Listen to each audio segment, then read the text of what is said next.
Passion, drive, and patience. What brings home the winning trophy is also what keeps your ride or die alive. eBay Motors has everything you need to maintain your vehicle and level it up to peak performance, from superchargers, roof racks, exhaust kits, LED headlights, and more. Whether you're into speed, power, or style, eBay Motors has got you covered. With over 122 million parts for your number one ride or die, you'll always find exactly what you're looking for. And with eBay Guaranteed Fit, your part is guaranteed to fit your ride every time or your money back. Because with eBay Motors, you're burning rubber, not cash. With all the parts you need at the prices you want, it's easy to turn your car into the MVP and bring home that win.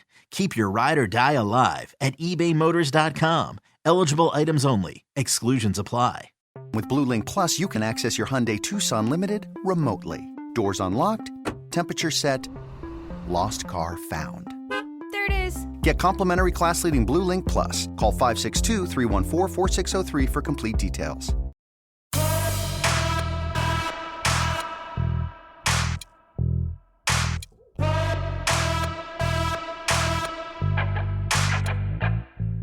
Welcome to the PowerCat Podcast, GoPowerCat.com's Kansas State Athletics Show.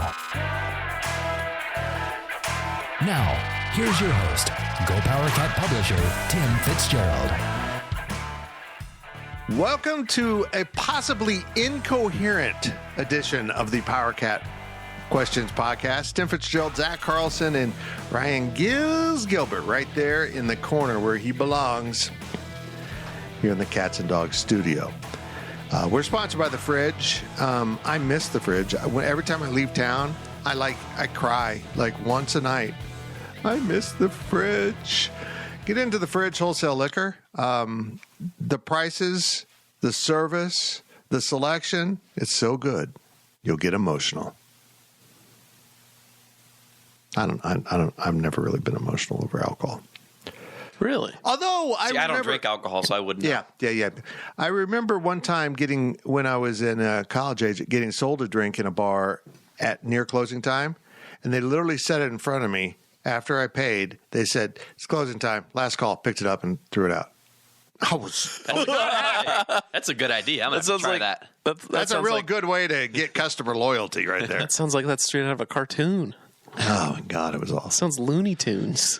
They don't do that at The Fridge because they don't make the drinks. They just give you the tools to make the drinks outstanding. It's at the corner of Claflin and Westport. Correct. God, I always want to say West Loop. I think it's so weird as Westport. I just think that's weird that road is Westport. Well, there's already a West Loop, so. Well, okay. That's a valid point. I'm off of 3 hours of sleep and a brief nap. Well, 3 hours, I would take that. Yeah, and Ryan Gilbert, who is much younger and more, I don't mean to make you uncomfortable with this information. I saw him without a shirt this weekend when we were sharing a condo in Vegas, and I'm telling you, ladies, yeah, it's like a 12-year-old boy. But he's probably much more spry than I am. You're probably on 2 hours of sleep, aren't you? About? Yeah. Did you sleep on the plane at all? Barely. Yeah, I can never do that. It's just not comfortable with. No. How? Well, I gotta be laying down with a blanket. Yeah, mostly the problem with sleeping on an airplane is people walking up the aisle step on you because you're sleeping on the floor. Why are you on the aisles? You sleep on the floor with the blankie.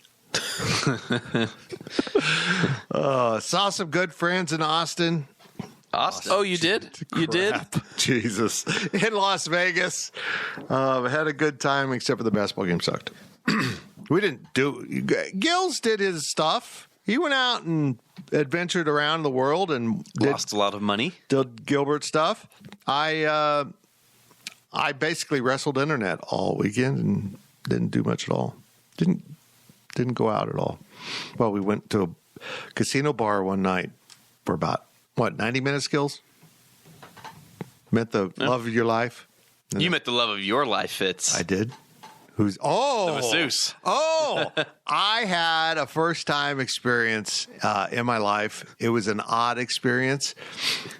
Walking around Planet Hollywood are employees, and I was very specific in asking her, "You do work here, right?" Who give out chair massages while you sit at a bar drinking.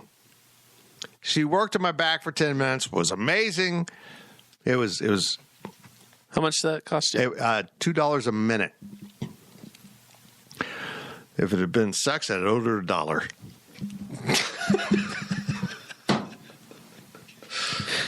Okay. Yeah, that's that. Hey, we got some great questions from Wabash Station. Well, I think they're great. I have no idea what it's all about. And I'm informed that the first half will be about football. And then we'll have this kind of gateway question at the end of the first half to lead us into the second half. It's kind of a football-basketball hybrid. Foot basket. And then the second half is about the basketball game. And we're going to shoot better than 31% in the second half of this podcast. Think we're better. Bar set pretty low. I know.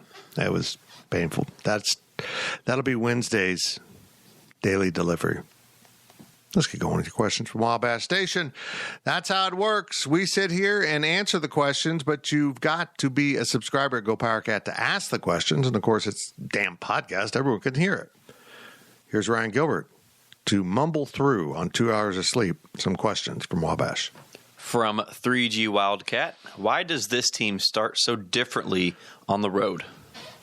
I have no idea because this team was good on the road last year. Completely flipped. If this doesn't emphasize how every team is unique, like they bring on their own personalities. There might have been one guy, maybe it was Deuce Vaughn or Felix, that had this, let's go to war, let's go take care of business on the road. And this team is like, oh, no, it's the road. I don't know why they sound like Mr. Bill. Do you know who Mr. Bill is? Nope. I don't think so. Oh, no. We're too young. Yes, you are. I'm too old. But, yeah, this team does not play well.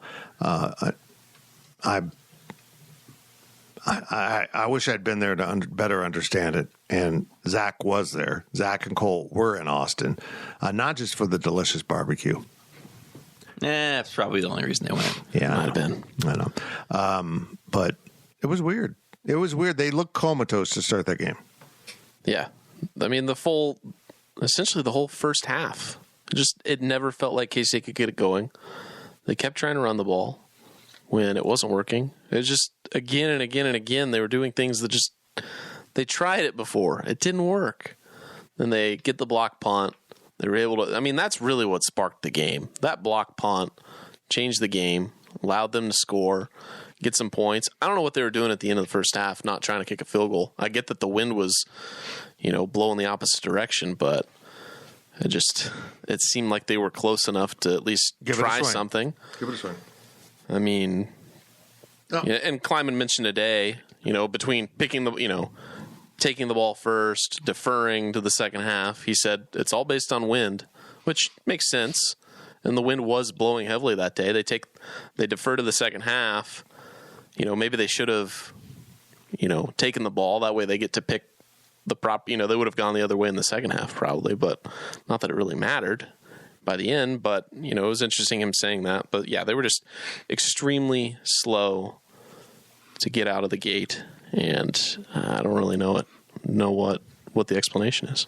The game plan got changed throughout the game, obviously. Fitz, you've outlined that, haven't you? Yeah. So that's got to be something to do with it.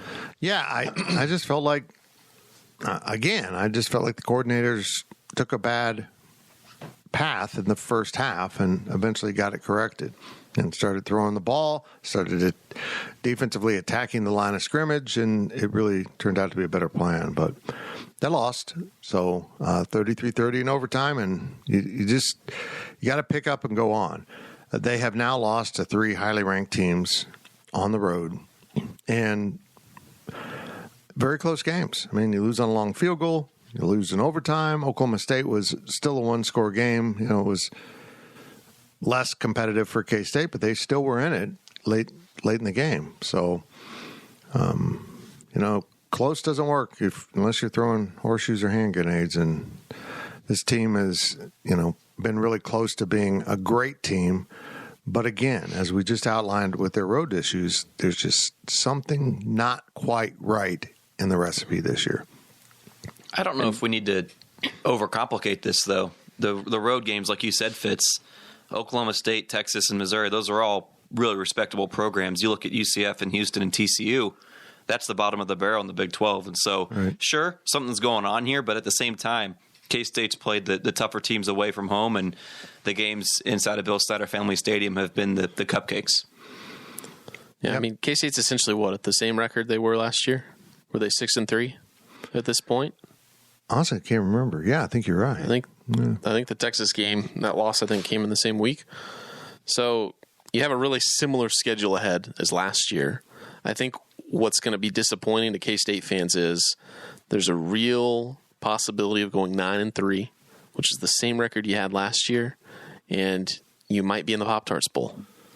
You're not going to be playing for the Big 12 championship. Are you saying Pop-Tarts are not equal to championships? Is that your stand you're taking on this podcast, that Pop-Tarts aren't a form of a championship? I'm telling you what, of all of the bowl games that I would want to go to that are not the Big 12, or excuse me, the New Year's Six, K-State's never been to the Pop-Tarts Bowl, or the bowl that's lineage can be traced back to the Tangerine Bowl. Why isn't it the Tangerine Bowl? It should be the Tangerine Bowl. Man, tangerines are delicious. Or the Blockbuster Bowl. God, no, that would be funny to bring it back. Yeah, throwback game. Why not?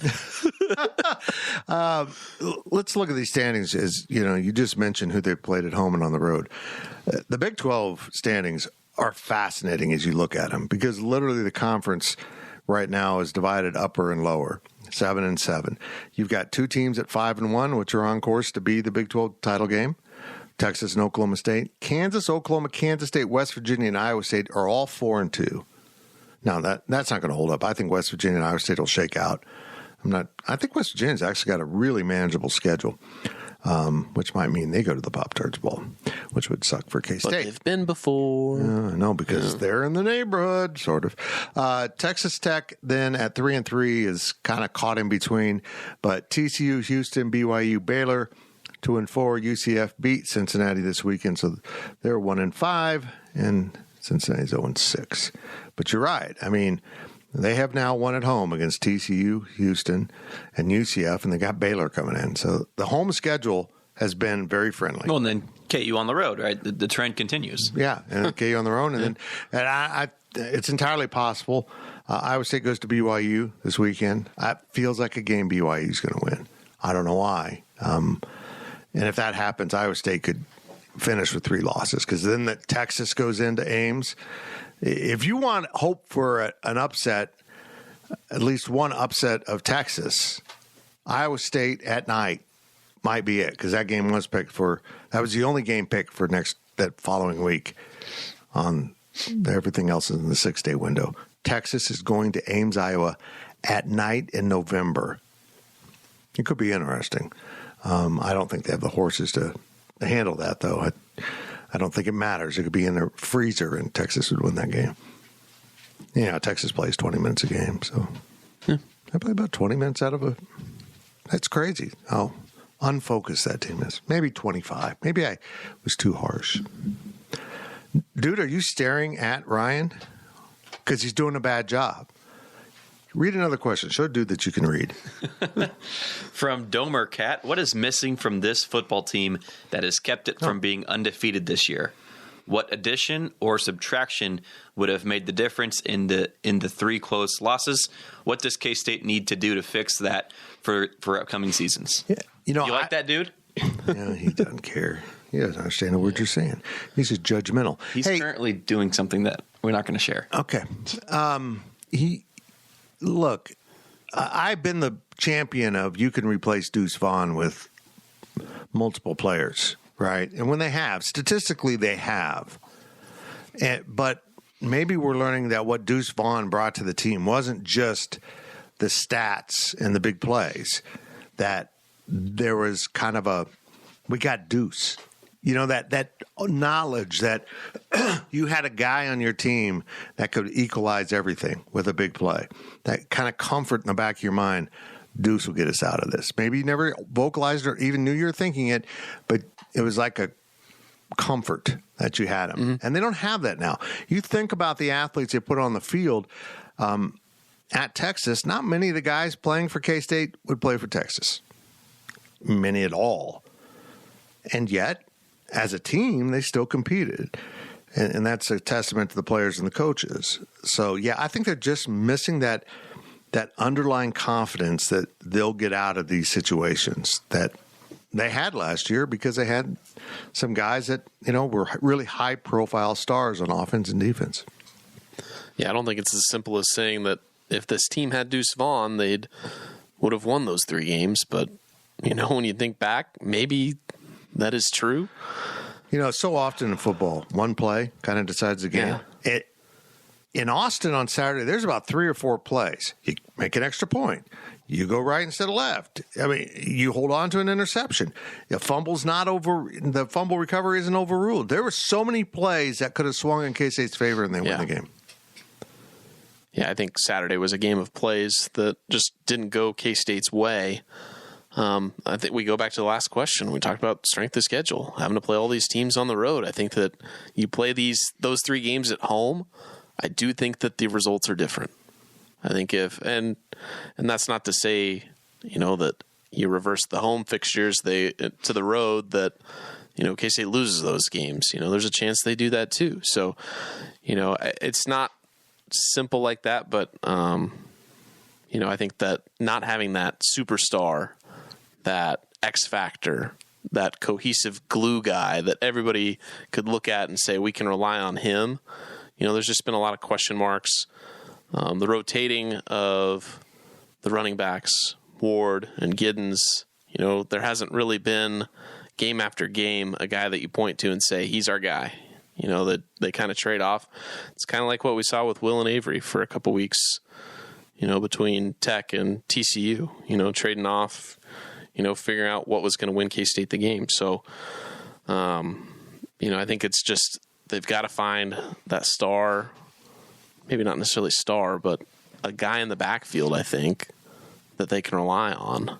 I think right now when you look at the K-State offense, yeah, the wide receivers have had question marks, but now that Jace Brown's playing well, Keegan Johnson's playing well, Phillip Brooks is still playing well, I think the wide receivers have finally come into their own a little bit, and now the running backs are kind of, you look at that position and say, it's your time to step up.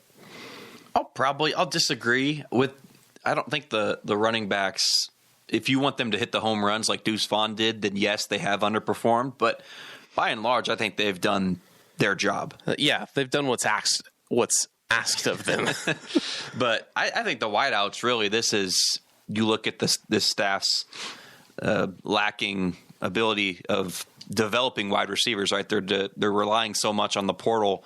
And Fitz, you mentioned those 4 or 5 plays. You're good, man. It's all good. I just keep brushed up against the mic. I'm not a professional. I'm on a coma. Go ahead. But one of those plays was Keegan Johnson, right? That was a long completion that Howard threw a dime, and that was one of those plays that I'm not blaming the loss on Keegan Johnson, but that's kind of a microcosm of the season as a whole from that wide receiver position group. Just plays like that, being on this different page as the quarterback, and talent's certainly not where it needs to be. And so the staff's been so reliant on getting guys from the portal like Johnson, and you can have some guys to plug in like Cade Warner from last year, for example, but overall that's just not a winning formula. And so there's definitely promising things from Jace Brown. I think although RJ Garcia's had a underwhelming season, I think the future's still bright for him. There's a chance for them to develop some of these guys, but right now, you look at the last 2, 3, 4 years, they haven't developed wideouts. No, it's been a real problem with the team.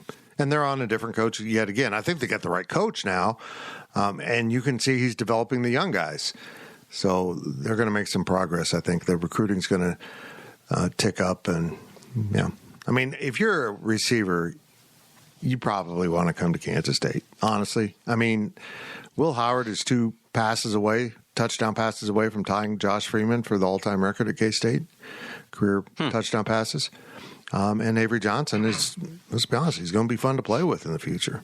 So this is a good program to come for a receiver because there's minutes to be had. You can come in and compete right away. From Oiler Cat 2, how do you think reps will be shared with Will Howard and Avery Johnson? More like Houston or TCU? I think I think it's Will's team right now. Just ask Ben Sinnott. Whether you agree with that or not, folks, Will Howard started slowly on Saturday. I don't necessarily blame him. I think they just put the quarterback in a position to fail. And yet he didn't really fail. It just, the offense wasn't going anywhere until they let him do what Will Howard does. This kid's pretty damn good, and I don't think we fully appreciate it. Is he a top 5 all-time quarterback at K-State? No, and maybe not even top 5 since Bill Snyder arrived, and you eliminate, Dickey and Grogan. But he could end up there, and if he'd won Saturday, maybe we would be talking about that, but that also doesn't mean the loss lays on him. There's no blame for the quarterback. I thought Will was great. I think he'll start. I think Baylor stinks. If K-State comes out and clicks and plays well, he'll get those first possession of the second half or, maybe some of the second half in that third quarter, and then Avery will take over. I just think that's the way it's going to play out Saturday. Baylor's just collapsing. They might have a coaching change, which is shocking considering they won the Big 12 title 2 years ago, and now they're absolute trash. Could you imagine if K-State played poorly the rest of the year and then next year firing Chris Kleiman? Incredible. I want people to understand what he's saying here, though. 2 years ago, the championship game was Oklahoma State and Baylor, and both of those teams fell off the edge of the table last season and weren't very good. K-State has not done that. They've been in the mix now. Credit Mike Gundy. He's got his program back up and running. I don't know how he did it. It was sorcery. He's a witch. Or the mullet has a lot of power. He's a wizard. I think. No, you can be a male witch. You can be a male witch. Yeah. I think. What do I know? And, Baylor's just in the tank now. TCU's not good. It's hard to sustain success in this conference because it's so competitive. And K-State fans have got to keep that in mind. K-State could win 10 games 2 years in a row, and some of you will act like Chris Kleiman's a failure and the coaches need to be fired. And come on, people. It just doesn't make sense. There's one winner and one loser in every game. Right. As I always remind people, no matter how many games within a conference you play, if you're playing conference games, you're going to end up with as many wins as losses across the conference. And so they got to be shared somehow, and K-State keeps getting more wins than losses. I just think it's completely wild that Baylor would consider firing their coach 2 years later. And I get maybe he's just not a good fit for Baylor. You look at him and you say maybe not. But he's a good coach. He had a great season just 2 years ago, won the Big 12 title, and Baylor fans are ready to be done with him. Crazy. Baylor fans want to be done with him. He can quote literature, though. And as Ron Prince told us, that's an important part of coaching. But just put Chris Kleiman in the same shoes. Could you imagine this time next year, if K-State's, I don't want to say 3-5, but, around 500. What? Why are you bringing the bad mojo in here? We got a wizard in the conference, and you're bringing this up. I can't imagine it, though. But K-State fans are not like that. No, but that's exactly what the scenario is, essentially. I get that Baylor's worse than that right now. Yeah. And they've had much worse, last season they were much worse than what K-State is this season. But I'm just putting this into perspective. You win a Big 12 championship, and 2 years later you're out. It doesn't make any sense to me. I think that says a lot about college football as a whole.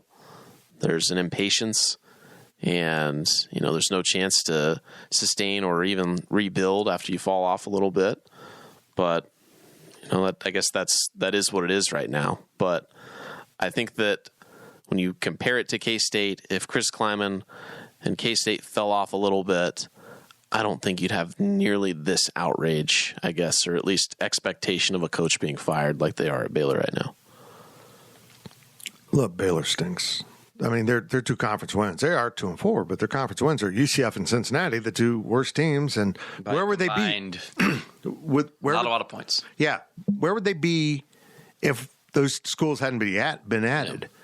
They did kick the living crap, 30-7 over Long Island which honestly I didn't know had a football program, and I'm still, honestly, excuse my language, pissed off they're not the Iced Teas.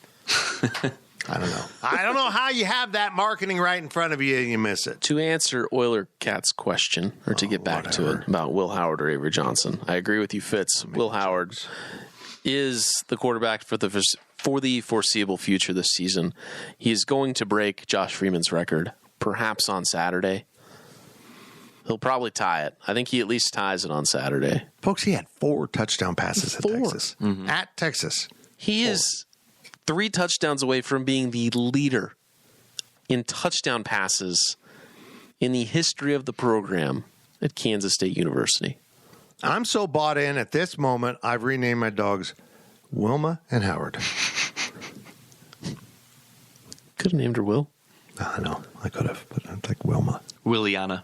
Williana! I like it. So I don't want to be, taking a jab at the coaching staff or anything, but you look at how bad Baylor is, and a Big 12 title is pretty much out of the picture now, or even getting to Arlington, right? That's pretty much done. So what value is there playing Howard? I don't get it. The best bowl game possible. Yeah, momentum going forward. I mean, Avery Johnson's 10 wins in a season is a rare thing. Ask Matt Campbell. Yeah, true. No, I get that. The season's not done. Technically, the Big 12 championship isn't even done. I mean, you need a lot of help, more than you needed last year. That's not the first time he's heard that line. But there's still a chance. You don't give up. You're fighting for a good bowl game, and you're going to be playing a good team in that bowl game too, whether it's from the ACC or the SEC. There's no reason to, pull the plug right now. To be a contrarian, then why play Avery Johnson at all? If Will Howard is good and he gives you the best chance to... I mean, that doesn't change at all. If you're winning the game big, you put in the backup quarterback. I think, now you're using first quarter. You're using Avery now as a traditional backup quarterback. A guy that's going to get some cleanup reps, some mop-up reps. I don't think that, even if Will Howard struggles and the offense struggles for a quarter or two on Saturday, I still don't think you pull him out and see what Avery can do. Yeah, I don't think it's necessarily going to be the mantra there. So this gets so complicated for K-State. You need Oklahoma to lose a game, and they're not going to lose a game. West Virginia at BYU, TCU. You need Texas to lose 2 games at TCU, at Iowa State, which I mentioned might be a challenge at night, and then Texas Tech in Austin. And you need to win out. I mean, that's basically the formula that could get you there, but I still don't know what the tiebreakers with West Virginia would be. Well, they got at Oklahoma, Cincinnati at Baylor. I mean, that's an interesting lineup there. I mean, maybe West Virginia is the school to beat Oklahoma, but then you got problems with tiebreakers with West Virginia at that point. It's a mess, but you know what you need to do? Not worry about any of that and go out and play the football games and win them. And that's all you can do. And I was glad to hear the players emphasize the line that I truly believe in all aspects of life. Only worry about what you can control. I mean, if you're going to fret over stuff you can't control, you're just wasting energy and you're distracting yourself from the task at hand, which are the things you can control.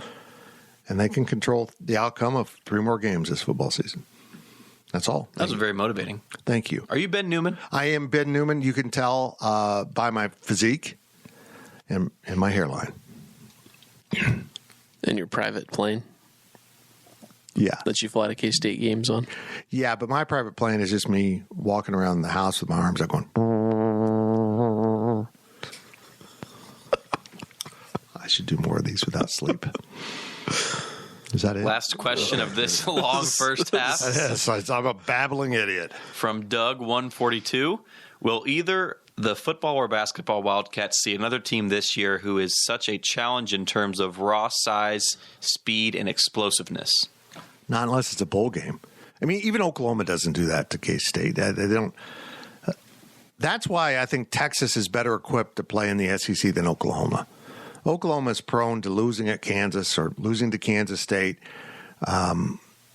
you have to understand that the very elite schools in the SEC get a type of player that you just don't see very often in the Big 12. Look at Mississippi State and the number of interior defensive linemen like Chris Jones that they put into the league. They're just dudes. It's hard to find them. Well, not my dog. I mean, he's not even a good guy. Plus, his name's Howard now. They just get a different level of athlete, particularly out of the South, that go to that conference, and Texas can compete with that. That's why Texas wins at Alabama, because they don't get bossed around at the point of attack. They boss people around, except, again, Texas has no focus, and they lose attention on what they're supposed to be doing, and they only play parts of games, and they keep getting themselves in trouble. That's a coaching thing right there. Talent-wise, no, they're elite, but coaching-wise, they're well prepared. They put them in positions to win, but mentally there's something lacking about Texas that they need to have. And so, no, Baylor's not going to do that. Kansas is not going to do that. Iowa State's not going to do that. And honestly, I don't know who they'd play in a bowl game that would bring that kind of level of athleticism. Because what's the Pop-Tarts Bowl? Who's the other opponent in that? ACC. Yeah, that's not happening. I mean, Florida State's going to be in a bowl, bigger bowl. Maybe Clemson. Looking at Notre Dame, maybe. That's the projections. That'd be fun. Duke, Notre Dame. There's some fun. There's some fun in Orlando to be had. Well, it's Orlando. We can all go to that park and buy ears. SeaWorld? Is that what you're talking about? Mm-hmm. That's it. That the one? Yeah, those killer whale ears. Mm-hmm. It's just a less popular hat than the mouse. You neglected Doug's second part of his question. What was the second part of the question? Basketball, too. What was it? The same thing. Explosiveness. Athleticism, in the Big raw 12 size for hoops. You're going to see teams I think in the Big 12, you could put USC in the Big 12, and I think they compete. Yeah, USC is a great comparison to Texas, though, with just the talent. USC was good. The 5 stars. I want to say this, and we'll get into basketball in the second half quite a bit. K-State played awful in terms of shooting the basketball, the most important aspect. And they didn't defend very well. Also, probably the second most important thing. But they played encrypted. Zach, Halloween's over. The candy jar is empty. Sorry, I didn't think that was going to make a noise. Did you not see the Christmas tree up in the living room? Yeah, exactly. Post Halloween around here, it becomes Christmas. That's just a different level of talent at USC right now. That was really impressive. And K-State played really hard. And I know it sucks to be the team that plays hard, but those guys scrapped. Now, the only reason they were in that game was they hit the offensive boards. They did that extremely well. Could they score after they did it? No. They turned it over too much. I look at that game, and as badly as K-State played in so many crucial aspects of the contest, and they were still in it to a degree. 8 points with 2 minutes left? Yeah. I mean, they didn't have much urgency at that point. I feel like they were kind of spent by then. And USC, honestly, didn't play well either. It was a sloppy game. It was a poorly officiated game. It was not an attractive game. It got pretty ugly. Both teams didn't play well. Both teams will get a lot better. It looked like a first game. And it's a hell of a way to start the season when you play someone that good. K-State doesn't typically do that. That's it for a very long first half of this Questions podcast. I have no idea what I said. On the other side, we'll talk about basketball. I'll probably talk less, and I still won't know what I said. GoPowerCat.com's PowerCat podcast continues after this short break. Selling a little or a lot? Shopify helps you do your thing, however you cha-ching. Shopify is the global commerce platform that helps you sell at every stage of your business. From the launch your online shop stage, to the first real-life store stage, all the way to the did we just hit 1 million orders stage. Shopify is here to help you grow. Whether you're selling scented soap or offering outdoor outfits, Shopify helps you sell everywhere. From their all-in-one e-commerce platform to their in-person POS system, wherever and whatever you're selling, Shopify's got you covered. Shopify helps you turn browsers into buyers with the internet's best converting checkout. 15% better on average compared to other leading commerce platforms. And sell more with less effort thanks to Shopify Magic, your AI-powered all-star. Shopify powers 10% of all e-commerce in the U.S. And Shopify is the global force behind Allbirds, Rothy's, and Brooklinen, and millions of other entrepreneurs of every size across 175 countries. Plus, Shopify's award-winning 24/7 help is there to support your success every step of the way. Because businesses that grow with Shopify. Sign up for a $1 per month trial period at shopify.com/Odyssey Podcast, all lowercase. Go to shopify.com/Odyssey Podcast now to grow your business, no matter what stage you're in. Shopify.com/Odyssey Podcast. Welcome back to the Power Cat Podcast.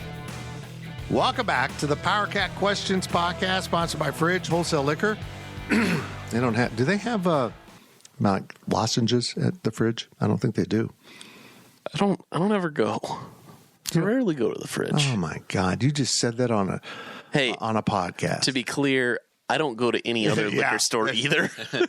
In my defense, I live so close to Aggieville, I've got closer options. No, now you can't say that. Man. You can't say that. I didn't say specific My stores. sincere apologies to Kevin and everyone at the Fridge for Ryan Gilbert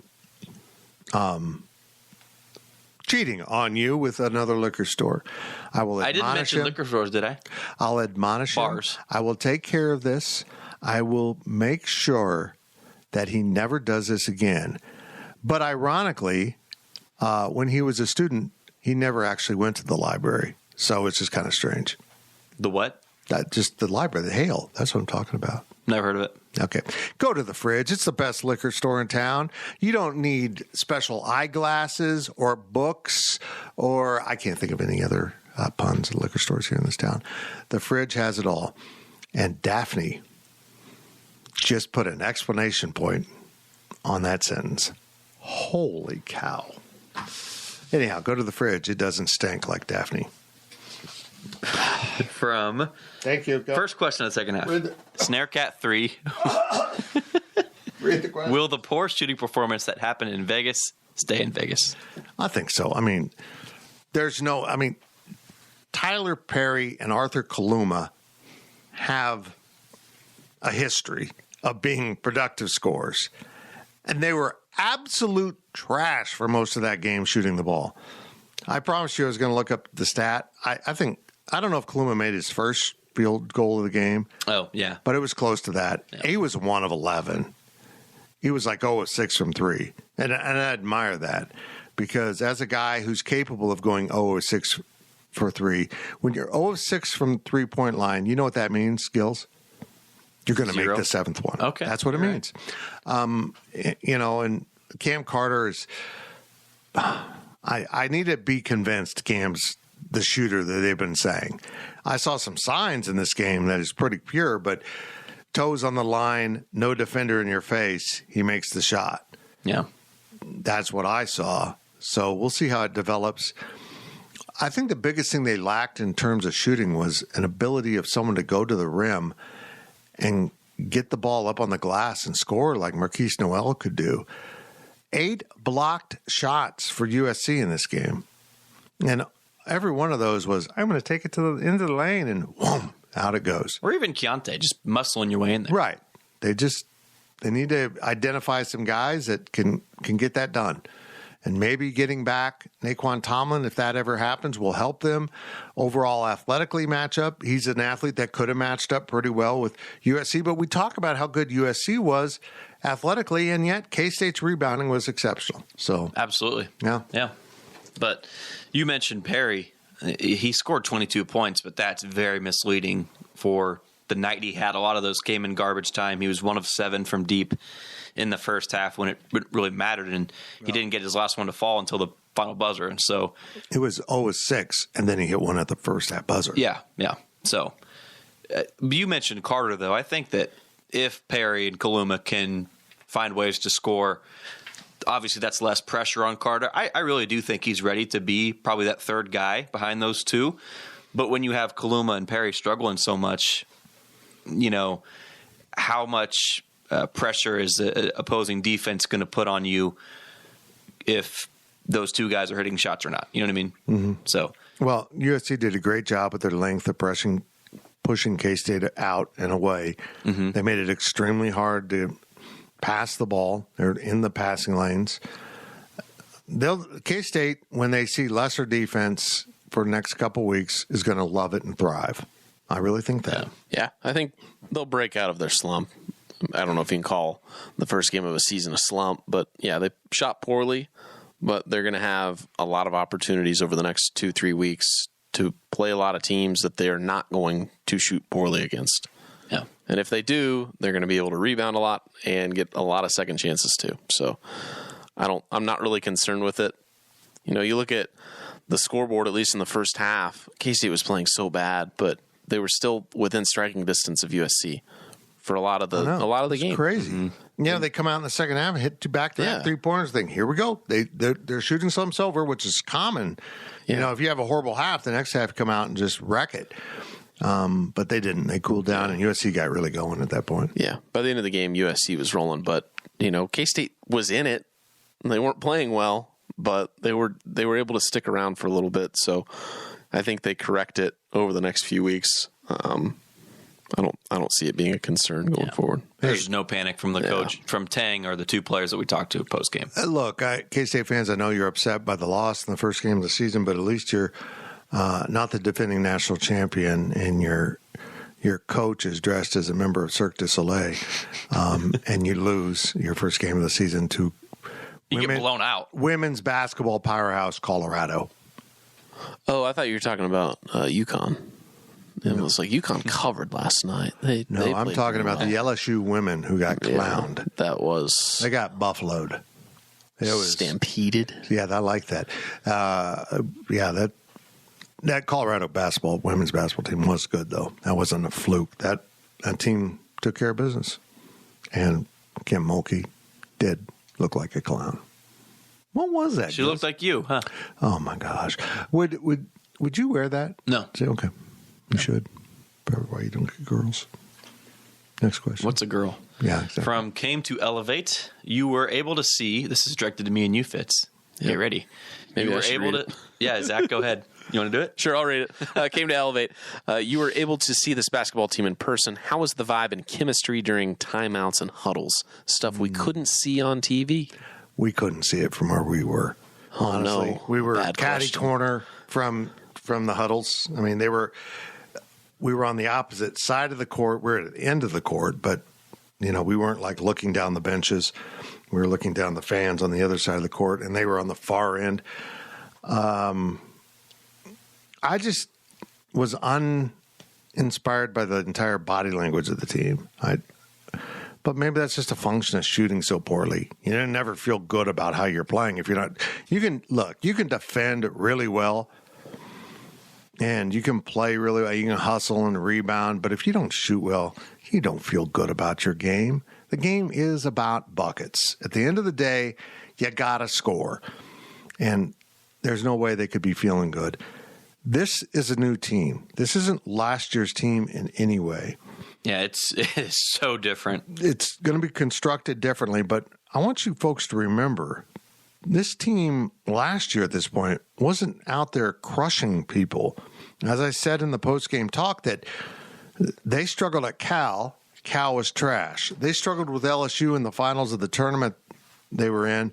LSU was trash. They almost lost to Wichita State at home.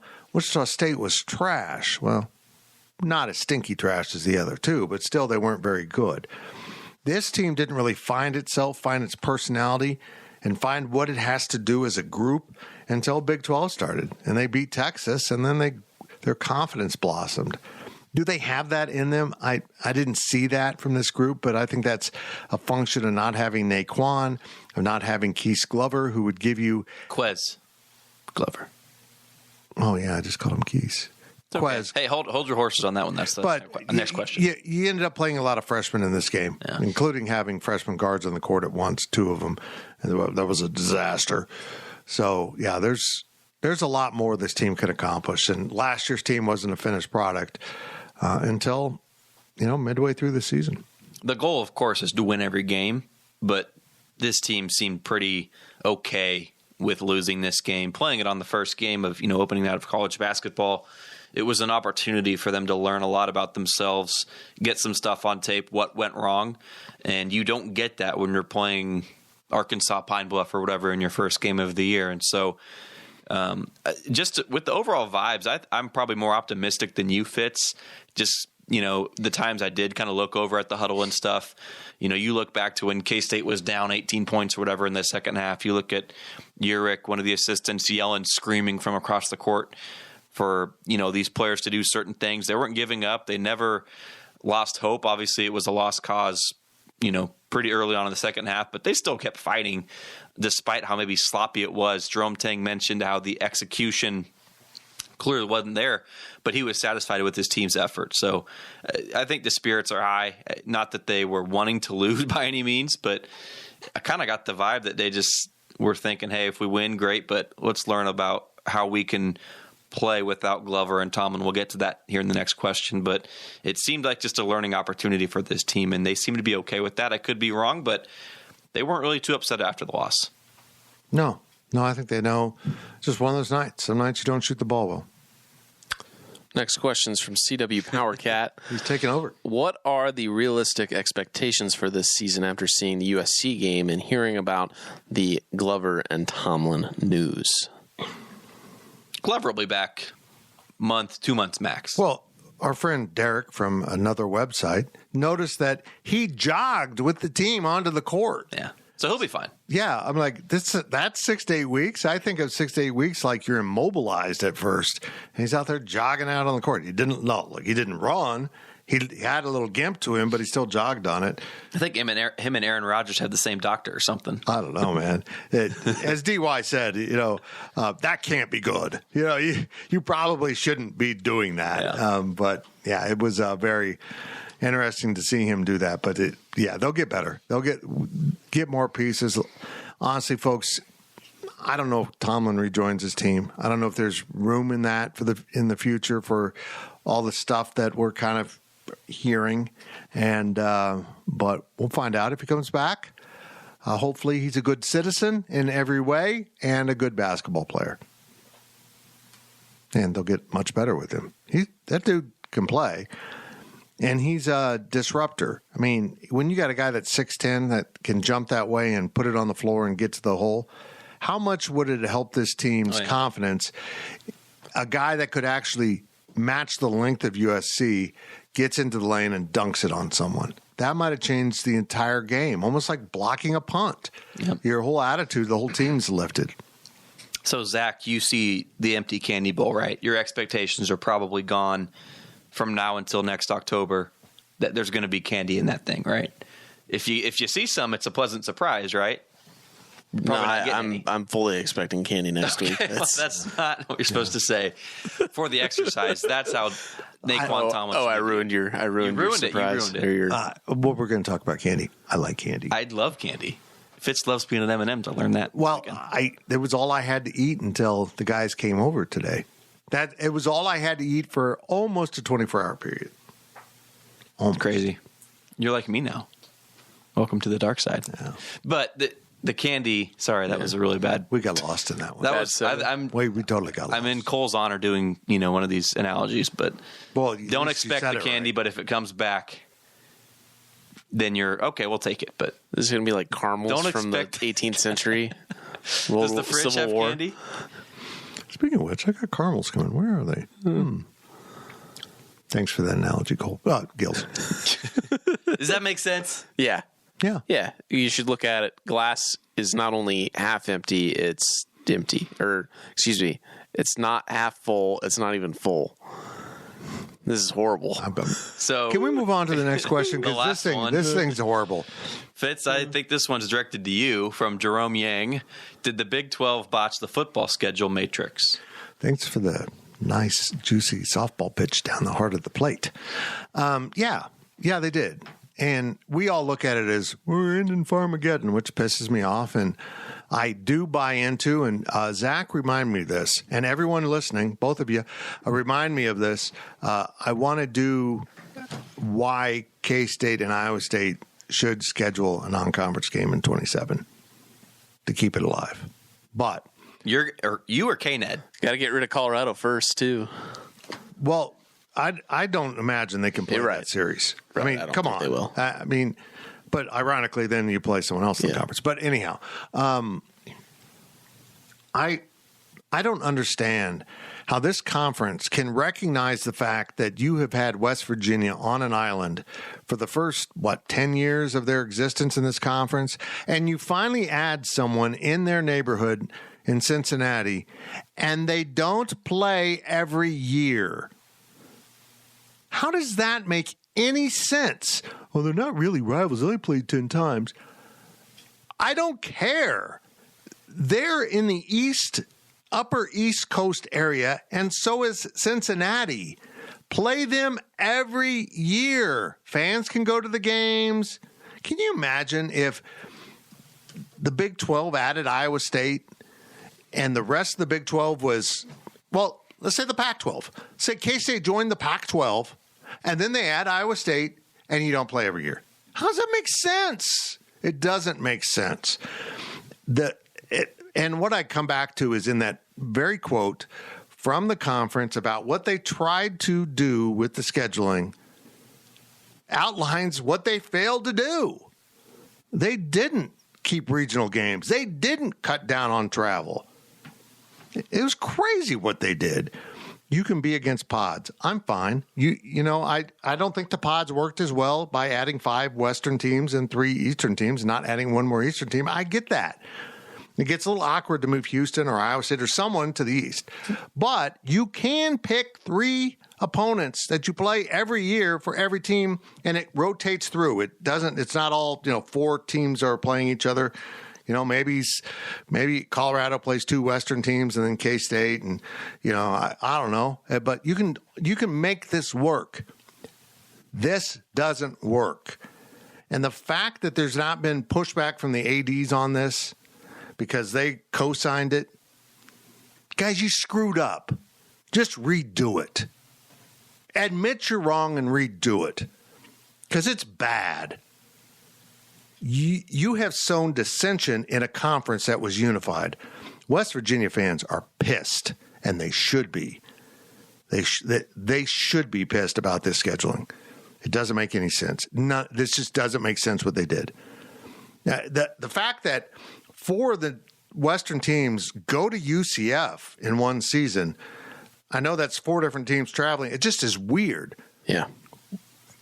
Wouldn't UCF like to have Houston or Cincinnati or even West Virginia come in? I mean, 2 of them are in their conference. 1 of them's in the time zone. You totally ignored time zones. You got teams flying all over the country when it has to happen, but it can happen in organized, structured ways. If you do the pods, you know how many times, if you're Arizona, how many times you go east? No more than once a year. How many times do you go west if you're an East Coast school? No more than once a year. How many times you get to play Texas schools? Let's say the Texas schools were a pod, which is kind of hard to do. But you know what everyone else in this conference would do outside of Texas? They would have 1 game in Texas and 1 Texas team on their home field. But not this. This is kind of willy-nilly.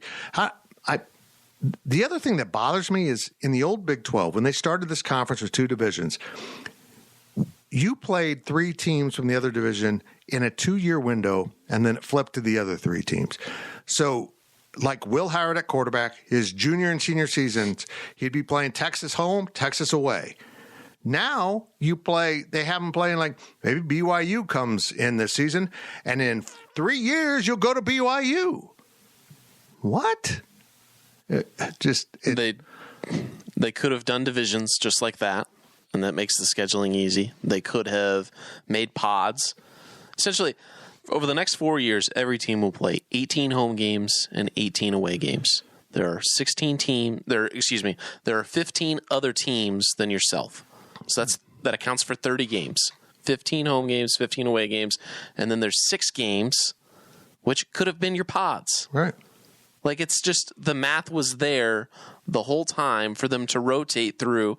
The only thing that I can think of, the only argument that I can think of for this current schedule matrix and wanting to not, wanting to reduce travel for teams. The only thing I can think of is they look at the Iowa State or the Houston and saying, we don't want to screw you guys by putting you in a pod where you're going east. Right. Because, I mean... But if you're Houston, now granted, you probably do want to reestablish those games with those Texas schools. Mm-hmm. But you will play 2 of them. If Oklahoma State's then in that 3 teams of Texas pod, you'll play 2 of them. You know, I don't understand why in a 4-year period you play a team 3 times. I don't get that. If you have 3 set opponents, you will play them 4 times in 4 years, and literally everyone else in the conference you'll play a home and away in those 4 years. It's so easy. It offers balance. It offers sense. It offers something that you can make sense out of. The other upside of pods is you kind of create little mini divisions. You could almost have a Texas trophy, a Big 8 trophy, a Western trophy, you know. Right. Whoever wins their pod, even if it's not an actual structure, that doesn't show up in standings. You could still have that. I don't know, man. I could go on forever about how the Big 12 screwed this up. They screwed this up. What was the point of getting to 16? Why not go to 15 or 17? Because 16 made sense to have an organized structure. That's exactly right. 16 is the perfect... It's the perfect number to schedule football with, and you f it up. Do you want my hot take now? Yeah, please. If I was K-State, the pod of other 3 teams I would choose would be KU, Oklahoma State, and Colorado. Yeah, I kind of agree.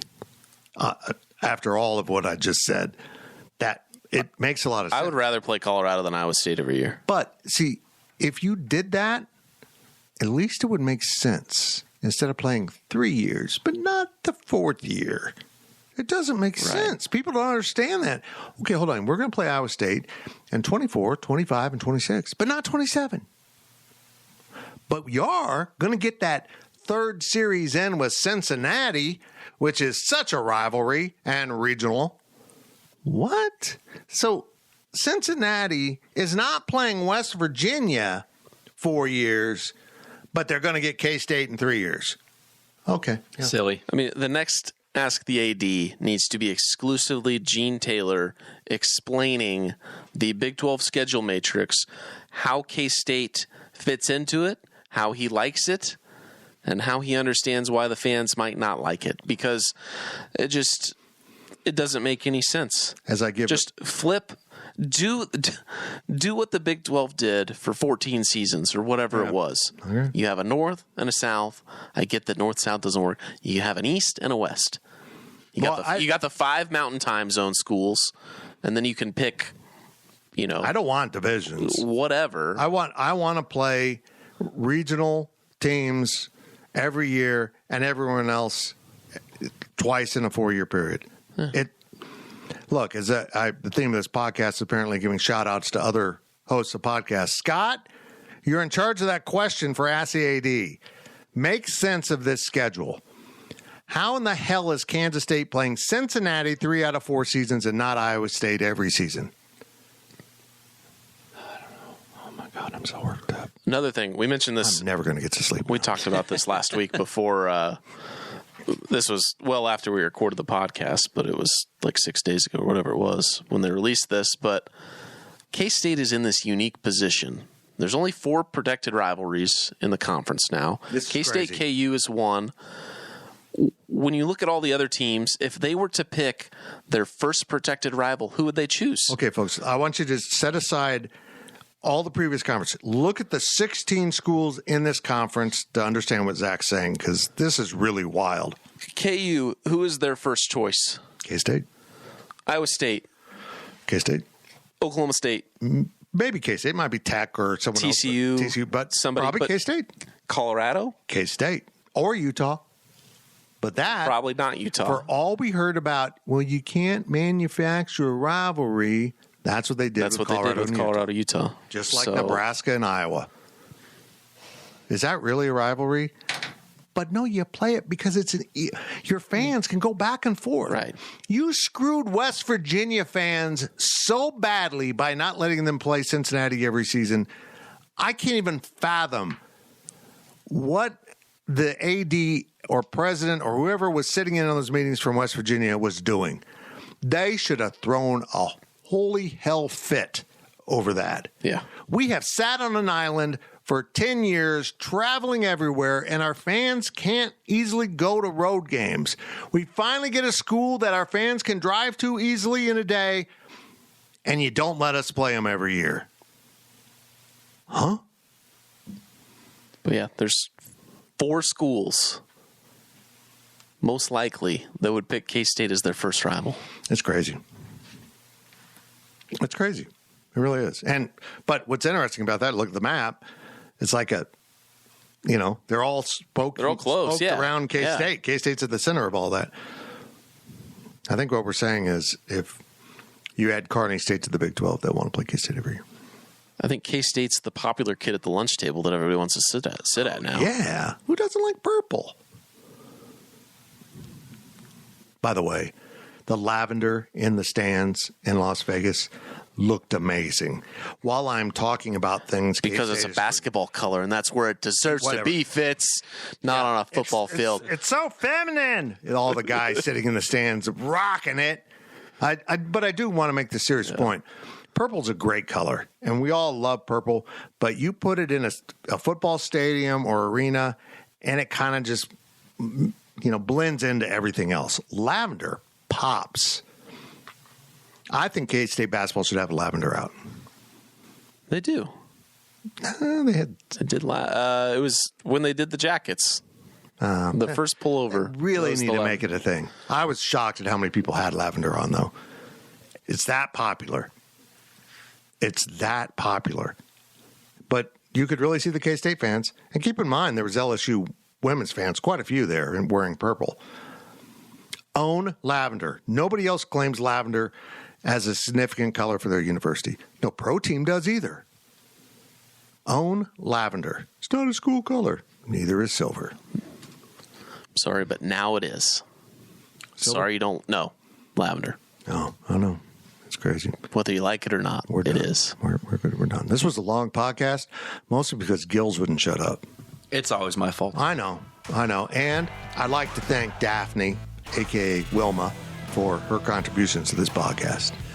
It was significant and smelly. And we're done. Thank you for listening to the Power Cat Podcast. Make sure you're subscribing to our show at Apple, Spotify, Amazon, or wherever you get your podcasts. Ready to ride? I thought you'd never ask. It's the untold story of the greatest American lawman. I'm warning you, your wicked days are done. Lawman, Bass Reeves' new original series, now streaming exclusively on Paramount+. The calendar has flipped, which means it's time to join us on Fantasy Baseball Today, part of the CBS Sports Podcast Network. Join Scott White, Chris Towers, and me, Frank Stanfield, 3 times per week in January to kick off our 2024 Fantasy Baseball Prep. We're talking rankings, strategy, tiers, prospects, mock drafts, and everything in between. Make sure to download and follow on Apple Podcasts, Spotify, the Odyssey app, and everywhere else podcasts are found.